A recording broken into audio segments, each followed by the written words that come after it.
Bonjour à vous toutes et tous, j'espère que vous allez bien. Aujourd'hui, je vais vous parler du droit fil. Vous en avez déjà sûrement entendu parler, mais peut-être que vous ne savez pas vraiment ce que c'est et surtout, peut-être que vous ne savez pas pourquoi il est si important. Dans cette vidéo, je vais vous expliquer ce que c'est que le droit fil, pourquoi il est important de savoir le repérer et surtout, je vais vous montrer comment on repère le droit fil sur un tissu. Alors d'abord, qu'est-ce que c'est que le droit fil ? Alors pour faire simple, le droit fil, c'est la direction dans laquelle les fils qui composent le tissu ont été tissés. Donc on va regarder d'un peu plus près. Là, je vous montre un tissu tissé, parce que là, on ne parle pas des tissus mailles, bien évidemment, on parle des tissus qui ont été tissés. Et vous pouvez observer que c'est comme un quadrillage. On a la chaîne, ici. Donc ce sont les fils verticaux qui sont très solides. Et comme ceci, on a la trame. Donc ce sont les fils horizontaux.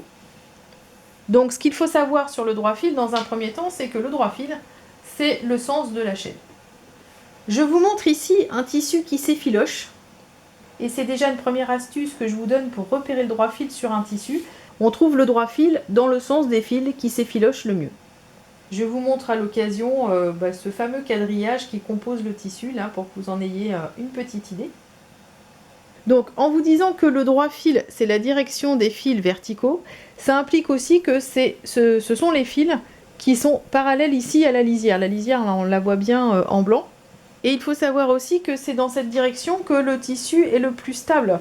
Si je tire à la perpendiculaire du droit fil, on s'aperçoit que le tissu en fait ne bouge pas. Si je tire dans le tombé du droit fil, on a un léger mouvement, mais on a un mouvement qui est dans le droit fil. Maintenant, quand je tire dans la diagonale, regardez. Là. Vous voyez que le tissu se déforme beaucoup et c'est exactement ce qu'on veut éviter pour un vêtement ou pour n'importe quel projet. De toute façon, le vêtement va aussi se déformer de cette manière-là. Et donc là, j'en viens à l'importance du droit fil. Pourquoi est-ce que c'est si important de respecter le droit fil ? Eh bien, tout simplement pour la stabilité de votre projet ou pour le tombé du vêtement. Parce qu'en alignant vos pièces de patron avec le droit fil, vous vous assurez que votre vêtement ou votre accessoire gardera sa forme après la couture. Si vous ne respectez pas le droit fil, votre création risque de se déformer ou de gauchir et le rendu final sera moins joli. Donc le droit fil influence la façon dont le tissu tombe et où se drape. Et en respectant le droit fil, vous obtiendrez un tombé beaucoup plus harmonieux et beaucoup plus professionnel. Je ne sais pas si vous avez déjà eu des problèmes de déformation après la couture ou tout simplement avec un vêtement que vous avez acheté dans le commerce, vous avez des vêtements parfois qui vrillent. Donc là je vous donne l'exemple d'un t-shirt, alors celui-là c'est pas du tout moi qui l'ai fait, il vient du commerce. Quand j'aligne les coutures bord à bord, vous voyez là on a le tissu qui vrille à plusieurs endroits. Et là voilà, là c'est la preuve même que le droit fil n'a pas été respecté. Si je veux faire en sorte que le vêtement ne vrille plus, bien voyez, en fait la couture elle est complètement de travers. Ça déforme aussi le bas du t-shirt, puisque normalement les deux parties doivent être superposées. Donc là, on a vraiment le cas concret d'un vêtement qui a été travaillé dans un tissu dont le droit fil n'a pas été respecté. Comment repérer le droit fil ? Eh bien tout à l'heure, je vous disais que le droit fil, il est dans le sens de la chaîne, donc parallèle à la lisière. Au fait, la lisière, c'est le bord du tissu qui a une texture un petit peu différente, qui est un petit peu plus rugueux. Parfois, on a des petits trous, souvent même d'ailleurs. Donc la lisière ici, c'est la preuve tangible du sens du tissage. Si la lisière est là, le droit fil, il est forcément parallèle à ce bord ici. Donc pour trouver la parallèle, on utilise des outils comme une règle et une équerre, ou plus facilement une règle japonaise. Voilà, le bord ici est donc parallèle à la lisière. On peut y aller comme ça aussi. Voilà. Petite parenthèse, il y a certains tissus qui vous facilitent la tâche pour trouver le droit fil, notamment les velours.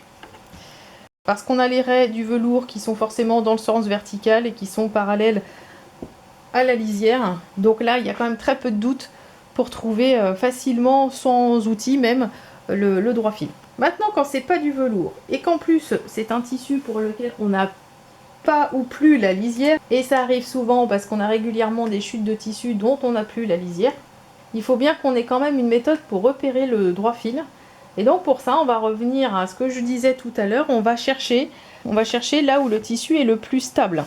Donc là, j'ai une chute de tissu pour laquelle je n'ai pas de lisière. Quand même une petite idée du sens du droit fil, je pense qu'il va être quand même ici, puisqu'on a les fils de trame qui se voient ici. Mais là, c'est quand même l'arrondi d'une robe. On va chercher là où le tissu est le plus stable.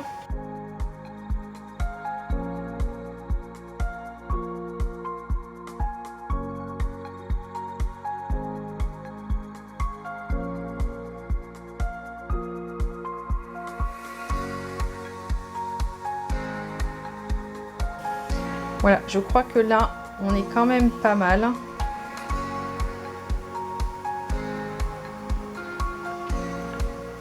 Donc a priori, là, je vais dans le sens contraire. Donc comme quoi, on n'est pas... Voilà. Donc là, je pense qu'on est quand même pas mal. Donc le droit fil se situerait plutôt ici. Pour finir, je vais vous parler de la flèche qui indique le droit fil sur les patrons.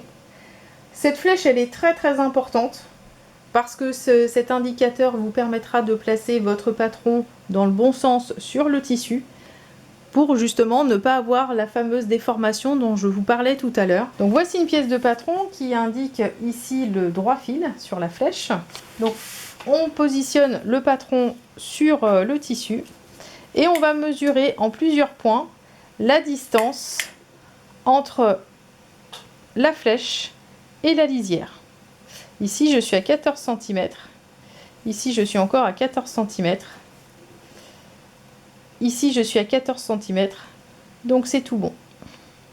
Et voilà, j'espère que ce tuto sur le droit fil vous a été utile. Vous savez maintenant ce que c'est, pourquoi c'est important, comment le repérer avec ou sans lisière.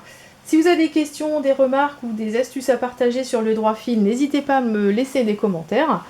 Merci beaucoup pour votre fidélité, je vous souhaite à toutes et à tous de belles créations et je vous dis à la prochaine.